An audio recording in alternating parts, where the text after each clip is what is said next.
There are three big problems with used vehicle appraisals. One, manually sifting through comp vehicles. Two, old book values and ghost comps. Three, no recon visibility. You can solve them all with AutoVision, launching in the Reynolds and Reynolds booth at NADA. Learn more at rayray.com/used-cars. That's REYREY.com/used-cars. Want to dive deeper into the topics you hear about on Daily Drive? We're offering listeners a special offer, 20% off a 1-year Automotive News digital subscription. That gets you access to all of our news, information, and analysis made for automotive industry leaders like you. Go to autonews.com/Daily Drive promo to redeem. Welcome to this weekend drive edition of Daily Drive for the third week of January 2024. I'm Jamie Butters, Executive Editor of Automotive News in Detroit. And I'm Kellen Walker in Las Vegas. Today we're breaking down some of the biggest stories in the auto industry from the past week and looking forward to what's in store in the days ahead. In a few minutes, we'll hear from Automotive News reporter John Huetter about the results of our dealership salary survey and what it says about the state of compensation in auto retail. The pay is such a big reason why people got into the industry, and also a big reason why people will leave a job, even more than the work-life balance issue, if they're not making enough. But first, Jamie, welcome to the weekend. How are you, sir? Hey, I'm hanging in there, Kel, trying to get over the CES crud. Well, we got some interesting news that I think will help knock some of that snot out. Elon Musk said this week that he would be uncomfortable growing the automaker to lead in AI and robotics without at least 25% voting control, which would, I guess, now double his current stake. He went on to say that he wants enough stock to be influential, but not so much that he can't be overturned. So is he saying that he's currently not influential? What's the play here, Jamie? Yeah, it's a little strange. He has long advocated, for the potential of AI, but he's especially been really one of the biggest people warning about the dangers of AI and letting it run amok and the damage that it could cause. He's invested a lot of his own money in a nonprofit to try to make sure that AI can advance without becoming like a, dystopian sci-fi movie. And then when it comes back to the stock thing, yeah, right. He clearly is still influential and really controls, everything that happens at the company, but he's had to reduce his stake quite a bit in order to pay for the acquisition of Twitter, which he has, since renamed X. Like I say, he's kind of got this love-hate relationship with AI and robotics. I think he definitely wants Tesla to get into it, but if he can use some of this concern to get a new stock holding structure where maybe his shares vote double compared to everyone else's because, he's the smartest guy, then I'm sure he would appreciate that. So he believes that he can be the one that can govern Skynet is what he's saying, right? Right on. Right, there we go. I know you like my Terminator reference. Jamie, software-defined vehicles are all the craze and what we heard at CES. With software-defined vehicles becoming our future, will things like fixes and upgrades be just as simple as software upgrades and less hardware replacement? That's the idea. Over-the-air updates, again, back to Tesla and Elon Musk. They've made a lot of improvements to their cars over the years by sending software. People don't even have to go to a dealership or a shop. They just park their car at night and then wake up the next morning and it's got some new software that runs better or adds a new feature. People really love it. And it's something, as more automakers are able to try to do that, in theory, it should increase the value of vehicles over their lifetime. That's kind of one of the ideas that Bill Pinnell from Qualcomm was talking about when he spoke with Pete Bigelow on Shift, a podcast about mobility. If we take a step back, what do we really mean by software-defined vehicle? For me, it's what it says on the words, right? You define what you're going to do in the vehicle by software that you want to run in the vehicle in the future. This isn't just about startup production. This is something that you want to support for 7-10 years going forward. Bill is really smart. He's one of the folks who really, makes this thing happen in the real world. Another good explanation I got when we were out at CES was from Nikolai Setzer at Continental, he says, use what you have in terms of hardware and make it smarter. And that kind of made sense for me. You can use, less hardware and get the same achievement. That's what he was talking about with a parking assist system they had that wouldn't need as many sensors, could be cheaper and still get the job done. So it's almost like you pay more for the vehicle, but the longevity is going to be just light years ahead, and it's going to last you a lot longer, is what it sounds like. Last you longer and be worth more. Be worth more. Got you. And finally, I've been waiting to talk to you about this all week because we talked about this off air for a bit. We talk about this a lot, actually, when it comes to auto shows. But the Detroit Auto Show is moving back to January, and it hasn't done this since, 2019? Mm-hmm. I want to say. And so in Yep. 2022 and 23, the show was in September. Did we have a 2021 show? No, there was COVID, didn't right. have it partly because COVID. Yep. Right. So 22 and 23, the show was in September, which would make sense, but it's competing with so much in Detroit in the summertime. I mean, who wants to be inside, right? Mm-hmm, But mm-hmm. what caught my eye was a quote you said this week on the radio on your segment, Automotive View. And I love to read this because your quote gave me so much life, Jamie. And I quote, "The Motor City can no longer attract international automakers to reveal new models, present their executives to the media, or otherwise treat the show like a top-notch global gathering. Wait for it, because it isn't." Jamie, now, is it corny for me to say that with those words, is this officially the end of an era? Oh, yeah, it really is. I mean, it was kind of the end of an era when it moved out of January the first time, stopped being the North American International Auto Show. All the international automakers really stopped coming. Toyota would still put up a stand, but they weren't doing reveals or holding a press conference. Now, I mean, at least from what we're seeing, they're not even scheduling a press day, which is fine. I mean, I think it's what the market needs at this point. Detroit needs stuff to do in January. The real value in auto shows, when you don't have all the big automakers coming together to reveal vehicles and put their executives out, is to let people, consumers, see the cars, sit in them, touch them, see what they're really like. And the auto show can do that. They'll put the cars on carpet. It'll be, like Louisville or Denver or any other news-free show. And that's fine. I mean, Detroit's still a decent market, and a lot of people here love cars and will want to come see them.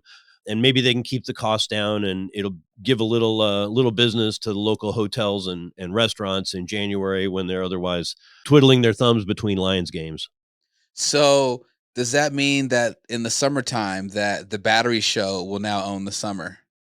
From a business news event perspective, that could be about right. The Battery Show is moving from Novi down to the big hall, formerly known as Kobo, where the Detroit Auto Show has historically been held. That does seem like that's really become the industry show here in Detroit. So to make the Battery Show that show, will it take maybe auto reveals? If we start seeing reveals at the Battery Show, will that then say, okay, well, this is pretty much have swap spots officially with the Detroit Auto Show? It's possible. I wouldn't expect that to happen just because I don't think they're structured for it. And I think part of the thing is that automakers don't want to spend all the money to build a stand and have a big elaborate production. One of the advantages of the Battery Show is, again, it keeps it simple. It's a pretty low cost, I think, per square foot compared to, a big glitzy auto show.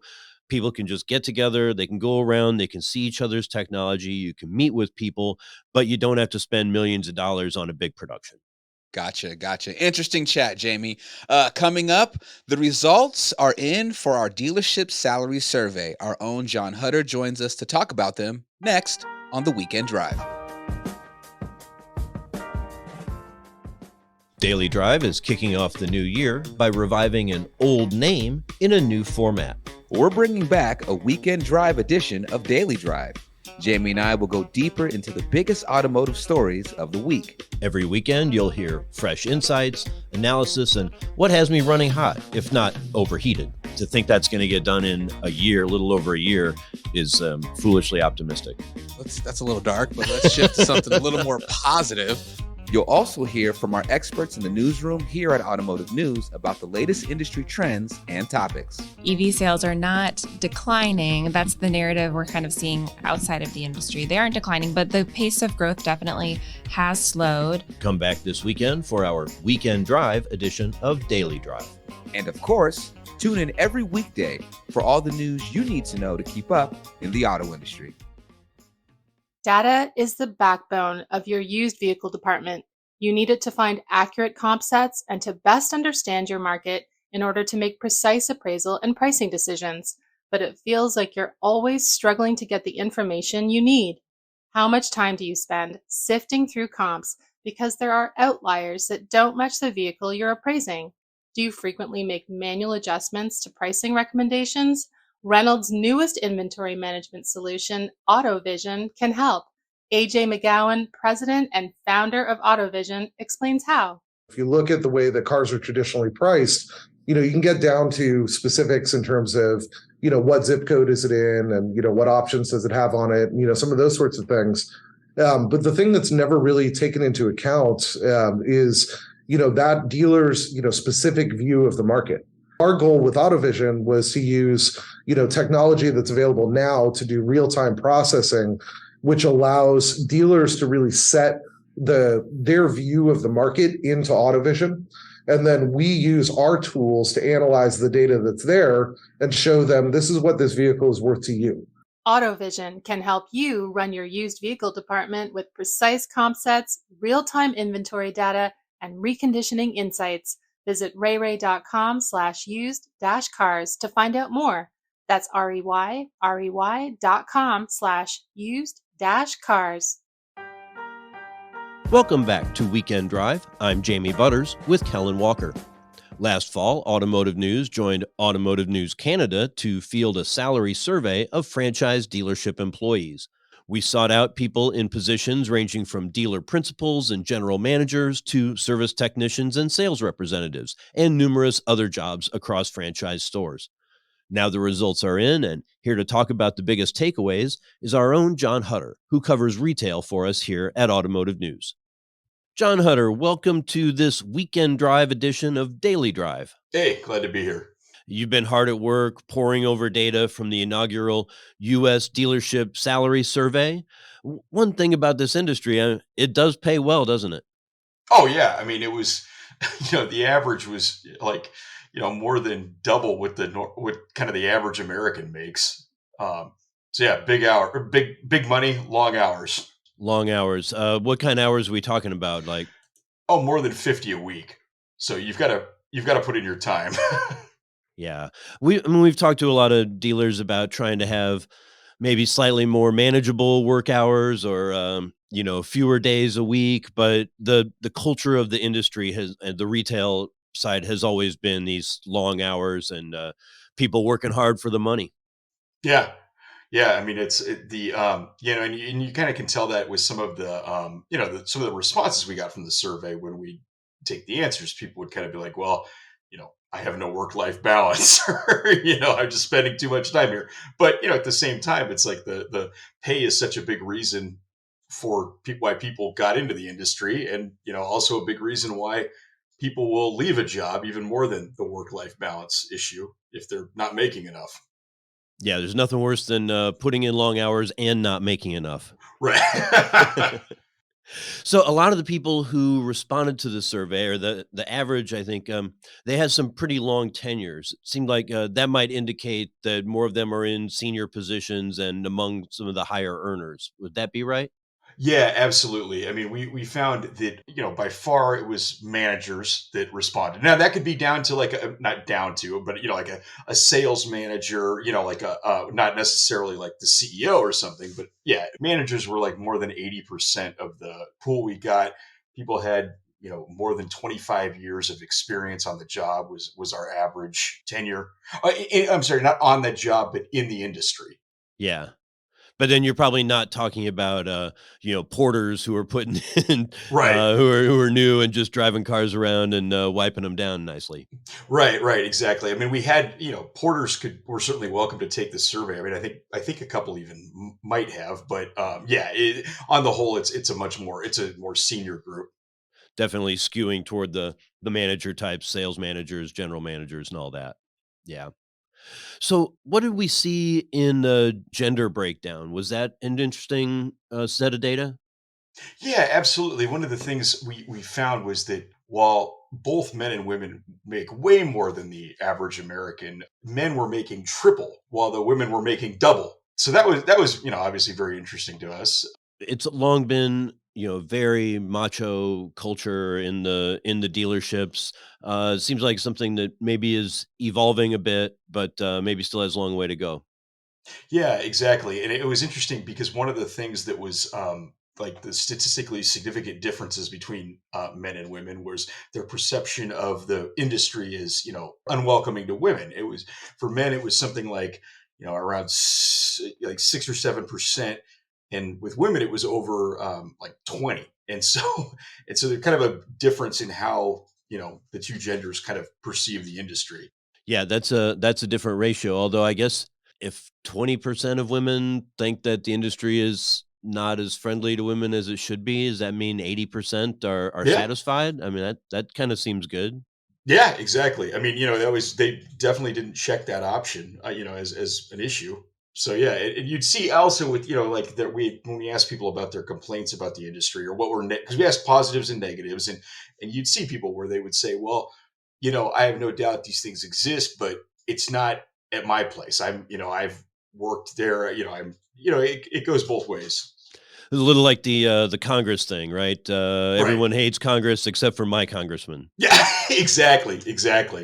Back to the hours thing, you would see people where also they welcomed it. It was just kind of like, no, this is my like, especially last year. We had one comment where it was like, I'm never going to see money like that again. So I just lived at the dealership. Because of the shortage of vehicles and the high margins coming out during COVID. Right, exactly. Like 2022 was just people still made a ton of money in 23, but 22 was even higher because of the inventory issue and the margins. Yeah, there was a really unusual time for the industry. It'll be interesting to see over the next 2 or 3 years how the survey results come back. Yeah. Oh, exactly. Any other key observations or takeaways for you from this survey? What struck me was how many people, again, like great industry, great pay, a lot of praise for it, but at the same time you know you had 2/3 of the people had either like accept or not accepted, but they'd found another job or they were looking for one. And there definitely seemed to be this sentiment of like, I'm making great money, but boy, I kind of hate my life a little bit, so it's kind of it's interesting just to see that. But again, like plenty of people, had positive things to say about the industry. More than 1,000 people responded, so it's not it's not comprehensive, but it's a pretty statistically significant group.